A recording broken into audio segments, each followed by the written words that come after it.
Hi, my name is Tuisha Khanna, and today I'll be discussing some interprofessional approaches to used lead acid battery recycling. But first, what are used lead acid batteries? Lead acid batteries are rechargeable batteries most commonly used as automotive batteries in vehicles for starting, lighting, and ignition. These batteries are also used for solar panels, wind turbines, and backup power supplies. They consist of a plastic case containing lead plates covered with a lead paste submerged in dilute sulfuric acid. Approximately 85% of the total consumption of lead is for the production of lead acid batteries. A large portion of this demand is met by recycled lead, and one of the most important sources of recycled lead is the recycling of lead acid batteries. In addition to harming the environment, lead can also negatively affect the human body.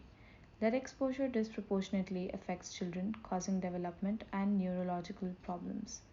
Sources for health outcomes at ULAB sites include draining electrolytes, smashing up the batteries, and smelting lead components, which is then released in the environment, causing contamination in water, air, dust, and soil. Through ingestion, inhalation, an individual can be exposed to arsenic, lead, and even mercury. If exposed to lead, it can cause an increase in blood lead levels, causing multiple systemic diseases and hampering neurodevelopment and cognitive development in children. Figure 1 shows the model reverse supply chain for ULAB. What makes ULAB recycling a burden is that 1 million people die of lead poisoning every year. WHO recorded 495,000 deaths in 2015, 9.3 million DALIs, and global economic costs of childhood exposure of lead was 1.2% of global GDP in 2011. As discussed above, lead can cause toxicity in the body, causing brain and nerve damage, decreased mental ability and learning difficulties, hearing problems, speech language behavior change, reduced bone growth, high blood pressure, renal damage, anemia, reproductive problems in adults, and digestive problems. The graph shows the health effects of lead exposure based on countries' income levels. Up to 50% of lead acid batteries are processed informally in low and middle income countries. Childhood lead exposure is estimated to cost lower and middle income countries almost $1 trillion. The research findings indicated that lead exposure is still a major contributor to children's intellectual disability in lower middle income countries, with economic losses equal to 4.03% of GDP in Africa, 2.04% GDP in Latin America and the Caribbean, and 1.88% of GDP in Asia. The graph shows the economic costs of childhood lead exposure in low and middle income countries in 2013. Lead heavily impacts the environment. It contaminates water, which is used for drinking, cooking, and bathing, causing threat to our aquatic ecosystem.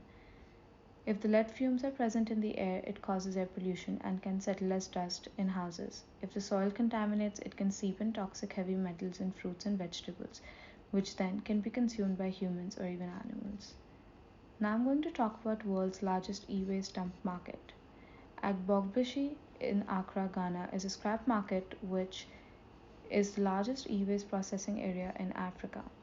The e-waste brought here is collected from both developed nations and West Africa. The burning of the rubber, copper, and ULABs is done in an open at the edge of the site. Sadly, it is located next to the largest fresh food market in Accra. It occupies a 20-acre industrial section of Accra. What makes this place interesting to perform a case study on is that the workforce primarily consists of migrants and uneducated youths. It is home to hundreds of informal recyclers who recover valuable metals from ULAB and electronic products. Most recyclers, including children, break apart components of the batteries without any protective equipment. When tested, individuals of the community had elevated blood level of lead, arsenic, and cadmium, up to 14,000 ppm. There is lack of financial resources linked to failure of usage of sustainable technologies. As a part of my study, I interviewed 3 members of my family and asked about ULAB recycling. All the 3 members belong to different professional backgrounds, and it was interesting to note their different approaches towards the issue. In terms of finances, Sunil Chaudhary, a retired banker, had some insights. The interventions he suggested included medical insurance and universal health coverage should be given an utmost priority. It is important to ensure that the area is well guarded to limit access to the facility. It is essential to provide protective tools such as air filters and personal protective equipment for safety. There should be greater investment in PPE. The government should establish a fund to provide communities with inexpensive interventions. And lastly, in the community, screening and health surveillance should be conducted regularly.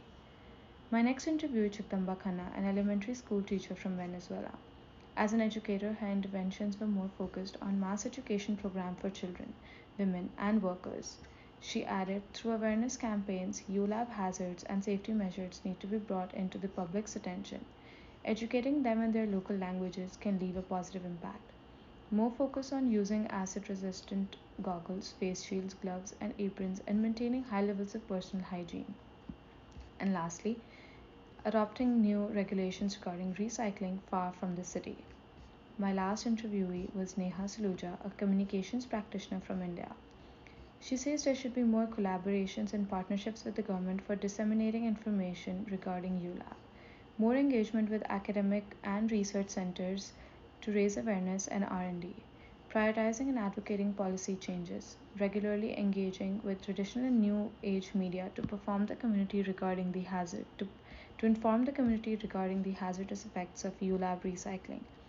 Strategies to work with battery manufacturing companies and R&D to minimize and mitigate lead exposure, and lastly, encouraging them to have a dedicated fund for CSR projects. By combining interventions from different areas of expertise, I created a more holistic intervention strategy, which included advocacy and education to start with, providing PPE kits, working towards UHC Goal 2030 Ghana, and lastly, focusing more on partnership and funding. To summarize, a former wetland, Agbogbloshie, is now home to one of the largest electronic waste dumps in the world. It is essential to intervene since a lack of appropriate controls can lead to severe adverse effects on human health and the environment. For behavioral changes to take hold in local communities, we must advocate and educate towards hazardous risks of ULAB recycling. There is a dire need for funding and R&D regulating ULAB recycling. Routinely training of factory inspectors and managers should be considered.